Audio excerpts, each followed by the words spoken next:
Ana e Marcos estavam viajando de carro há mais de 8 horas, tentando alcançar a casa dos pais de Marcos antes do anoitecer. A estrada sinuosa parecia se estender infinitamente, cercada por árvores altas e sombrias que formavam um túnel natural. O ambiente escuro e opressivo, somado ao cansaço, começava a pesar sobre eles. Marcos, com os olhos semicerrados de exaustão, lutava para manter o foco na estrada. Ana, sentada ao lado dele, olhava pela janela com o olhar perdido, as pálpebras pesadas de sono. Precisamos parar e descansar. Não consigo mais dirigir assim, disse Marcos, avistando um pequeno hotel de beira de estrada ao longe. O letreiro neon piscante, parcialmente apagado, dizia: "Temos vagas". A fachada desgastada do prédio, com paredes sujas e janelas empoeiradas, parecia uma lembrança melancólica de tempos melhores. O estacionamento estava quase vazio, exceto por um carro velho e enferrujado que parecia abandonado há anos. Ana sentiu um arrepio ao olhar para o hotel, mas estava tão exausta que aceitou a sugestão de Marcos sem discutir. Eles estacionaram o carro e entraram no saguão, onde o ambiente era escuro e abafado, com móveis antigos e desgastados. Um cheiro de mofo impregnava o ar. O recepcionista, um homem magro com olhos fundos e um sorriso que não alcançava os olhos, os recebeu atrás de um balcão de madeira lascada. "Boa noite. Posso ajudá-los?" perguntou ele, a voz soando mecânica e desprovida de emoção.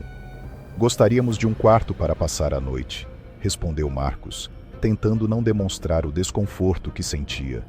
"Claro, quarto número 8", disse o recepcionista, entregando-lhes a chave com um gesto lento e deliberado. "Tenham uma boa noite." Ana e Marcos andaram pelo corredor externo até o quarto que os aguardava. O papel de parede desbotado estava descascando, revelando manchas de umidade nas paredes.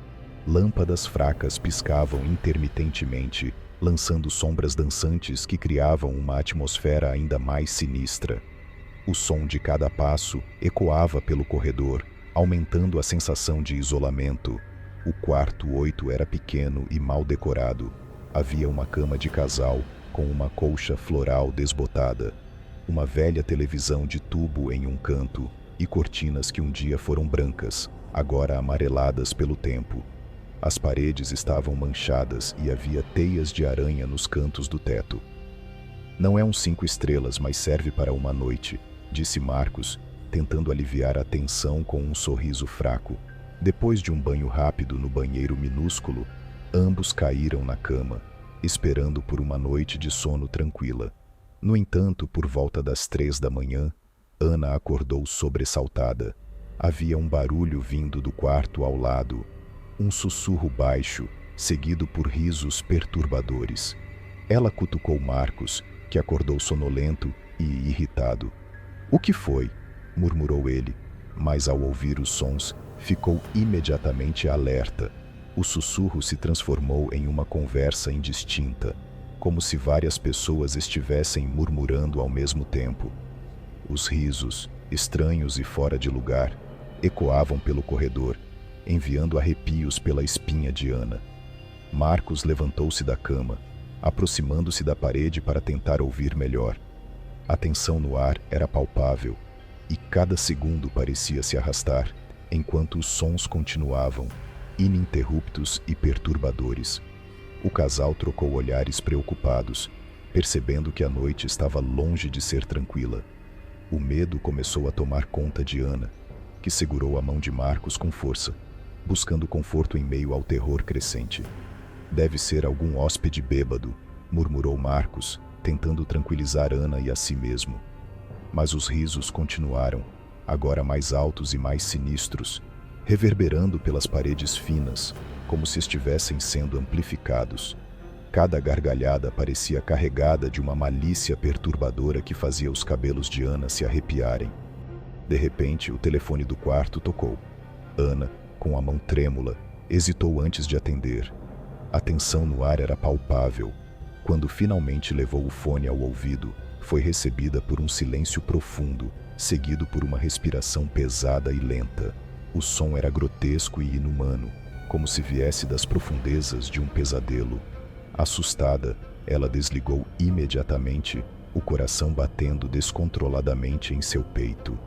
Tem algo muito errado aqui, sussurrou Ana, os olhos arregalados de medo. Marcos, embora tentasse manter a compostura, não conseguiu esconder a preocupação em seu rosto. Ele assentiu, a mente trabalhando freneticamente para encontrar uma solução. Tentaram voltar a dormir, mas foram interrompidos novamente, desta vez por uma série de batidas suaves na porta. O som era metódico e persistente, como se alguém estivesse batendo com a ponta dos dedos. Marcos levantou-se cautelosamente e olhou pelo olho mágico, mas não viu nada além da escuridão. Relutante, abriu a porta e encontrou um bilhete no chão, escrito em letras grosseiras: "Vocês não sairão vivos daqui." O coração de Ana disparou. Uma onda de pânico a invadiu. Marcos tentou tranquilizá-la, mas ele mesmo estava à beira do desespero. "Precisamos sair daqui agora", disse ele com urgência. Eles correram para fora do quarto e se dirigiram ao carro. Ao tentar ligar o carro, Marcos percebeu que algo estava errado. O motor não dava sinal de vida. Ele abriu o capô e encontrou os cabos do motor cortados, pendendo como veias partidas. "Estamos presos", disse Marcos, a voz trêmula de frustração e medo. Sem opções, voltaram correndo para o quarto e trancaram a porta, enquanto tentavam desesperadamente pensar em um plano. O telefone tocou novamente. Desta vez, uma voz distorcida e infantil sussurrou: "Vamos brincar?" A voz era cheia de um deleite cruel, como se estivesse se divertindo às custas deles. Desesperados, o casal decidiu que precisavam sair daquele lugar a qualquer custo. Marcos lembrou que havia um carro abandonado no estacionamento. "Vamos tentar aquele carro", sugeriu, a determinação misturada com o desespero. Eles correram até o carro abandonado, o ar frio da noite mordendo seus rostos. Para sua surpresa, encontraram as chaves no porta-luvas. Sem pensar duas vezes, ligaram o carro e aceleraram para longe do hotel, o coração batendo descontroladamente, enquanto a distância entre eles e o pesadelo aumentava. Depois de alguns minutos na estrada, Ana começou a relaxar, sentindo o alívio lavar sobre ela. "Acho que conseguimos", disse ela, tentando convencer a si mesma. Mas então, sentiu um toque frio em seu ombro. O choque percorreu seu corpo e ela olhou pelo retrovisor, apenas para encontrar um par de olhos brilhantes e um sorriso maníaco refletido de volta. O psicopata estava escondido no banco de trás. Antes que Ana pudesse gritar, ele puxou uma faca e, com um movimento rápido, tudo ficou escuro. O carro derrapou violentamente e saiu da estrada, mergulhando em um silêncio mortal enquanto capotava, finalmente parando em uma vala. Quando o sol nasceu, o hotel de beira de estrada continuava lá, silencioso e sinistro, esperando suas próximas vítimas. O letreiro piscava incessantemente, uma ironia cruel. Ninguém suspeitava do que havia acontecido com Ana e Lucas, cujas vidas terminaram de forma trágica e misteriosa naquela noite sombria. O hotel continuava sua vigília, uma armadilha mortal na beira da estrada, sempre à espreita, sempre faminto.